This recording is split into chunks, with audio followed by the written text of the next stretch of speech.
নির্বাচনের পরে যে রাজনৈতিক দল ক্ষমতায় আসবে তারা যদি এই ব্যাপারে কোনো সুষ্ঠু পদক্ষেপ না নেয়, আমরা শুধু বলি ব্যাপারটা এমন না, আমরা তাদের জীবনকে জাহান্নাম বানাই দিব বলছি, তাদের জীবনকে জাহান্নাম বানাই দেবো। মূলত আজকে আক্রমণটা হয়েছেই হচ্ছে নির্বাচনকে বানচাল করে দেওয়ার জন্য।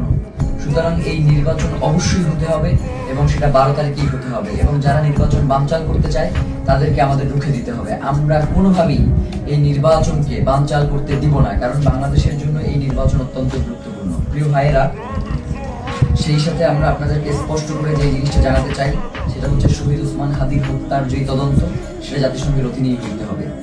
আমাদের এখানে আমরা তাদের সাথে কথা বলেছি, তারা আমাদেরকে আশ্বস্ত করেছিল যে জাতিসংঘের অধীনে এটার তদন্ত হবে, কিন্তু তারা কোনো ধরনের সময়সীমা বেঁধে দেয় নাই।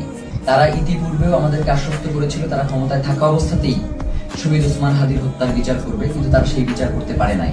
যার কারণে আমরা তাদের শুধুমাত্র কথায় আশ্বস্ত না হয়ে আমরা তাদের কাছে একটা দাবি করেছিলাম যে আপনি কবে নাগাদ এই কাজটুকু বাস্তবায়ন করবেন, এই চিঠিটা ইস্যু করবেন, সেটা আমাদেরকে জানান। এখন রাষ্ট্রের কাছে যদি আমাদের এতটুকু দাবি জানানোর অধিকার না থাকে, তাহলে তো বাংলাদেশ বলে কোনো রাষ্ট্র এই মুহূর্তে সাস্টেইন করবার কথা না। এখন তো এই রাষ্ট্র তাহলে অন্য দেশের প্রক্সি দিচ্ছে এই রাষ্ট্র কোনো না কোনোভাবে। প্রিয় ভাইয়েরা, আপনাদেরকে স্পষ্ট করে বলি, শহীদ ওসমান হাদির হত্যার তদন্ত জাতিসংঘের অধীনেই হইতে হবে এবং 8 তারিখে অবশ্যই এই অন্তর্বর্তীকালীন সরকারকে জাতিসংঘের কাছে চিঠি প্রেরণ করতে হবে।